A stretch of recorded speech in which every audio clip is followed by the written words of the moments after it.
بسم الله الرحمن الرحيم.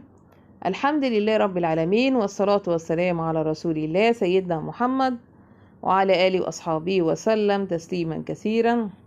أحبابي وأخواتي، أقدم إليكم اليوم تفسير رؤية الكحة أو السعال في المنام. هو ماذا يعني أو بيعبر عن إيه في الرؤية؟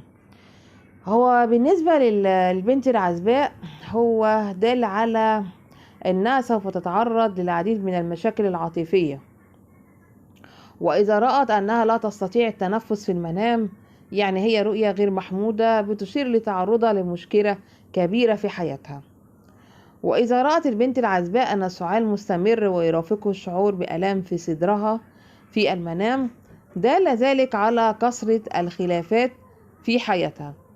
وإذا رأت أنها تسعل بشدة وخرج منها الدم هذا يعني أنها سوف تقابل شخص غير جيد، فهي رؤية تحذيرية للبنت العزباء في أنها تشوف أمور حياتها في الواقع وأنها تاخد حذرها يعني، لأن هذا الشخص سوف يسبب لها مشاكل كبيرة في الفترة المقبلة، فعليها الحذر.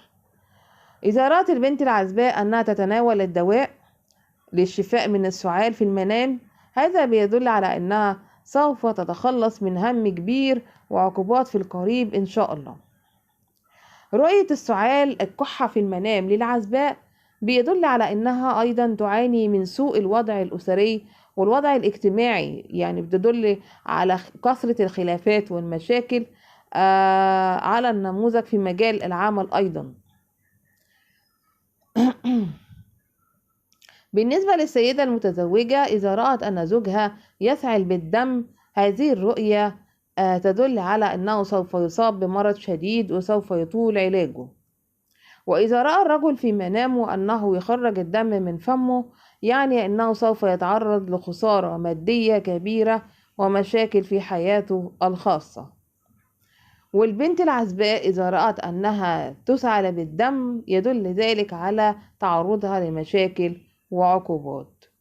وإذا كانت في مرحلة الدراسة البنت العزباء فهي بتدل على رسوبها، وإن كانت مخطوبة دل على فسخ الخطوبة وحدوث الكثير من المشاكل والعقوبات، لأن السعال مع الدم غير مستحب وغير مبشرة بالخير. رؤية السعال في المنام للرجل من رأى أنه الرجل يكح بشدة ويخرج البلغم من فمه هذا بيدل على أنه سوف يتعرض إلى أزمة مالية. وإذا كان شاب أعزب فهي دلالة على أنه سوف يتعرض للضغوط النفسية والمشاكل في محيط عمله.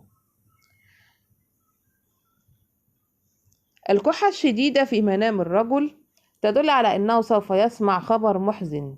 الكحة المستمرة في منام الرجل يدل على كثرة المصاعب والأزمات في حياة الرجل. بالنسبة للسيدة المطلقة أو الأرملة إذا رأت أنها تسعل بشدة تكح بشدة في المنام يعني عدم استقرارها في حياتها العملية أو الاجتماعية. وإذا رأت أنها تخرج الدم من فمها أثناء الكحة يعني أنها سوف تتعرض لمشاكل مع أهلها. وتدل رؤية أنها تتناول حبوب من أجل الشفاء يعني أنها سوف تتخلص من أزمة كبيرة كانت تعاني منها وتبشر بالخير القادم بإذن الله.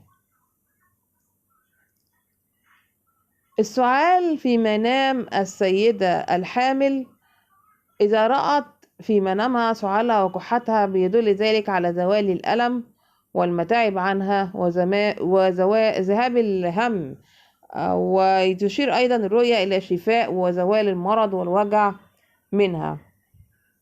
كحة الشخص الميت في المنام يعني أو تعبه من السعال يعني انعكاس نتيجة فعل سيء قام به في الدنيا. أما أن يتكلم المتوفي مع الرائي بعد سعاله وكحته فإن ذلك دلالة للرائي بملاحقة المتاعب والهموم والمشاكل للرائي. وإذا ذكر الميت اسم شخص معين ومحدد فتكون الرسالة والإنذار لذلك الشخص. أحبابي وأخواتي، أتمنى أن يكون التفسير قد نال إعجابكم. لمتابعتي الدائمة بقناتي فسر حلمك مع علا اشترك في القناة، فعل زر الجرس، اختار الكل والضغط على زر اللايك ليصلكم كل جديد. تحياتي لكم جميعا.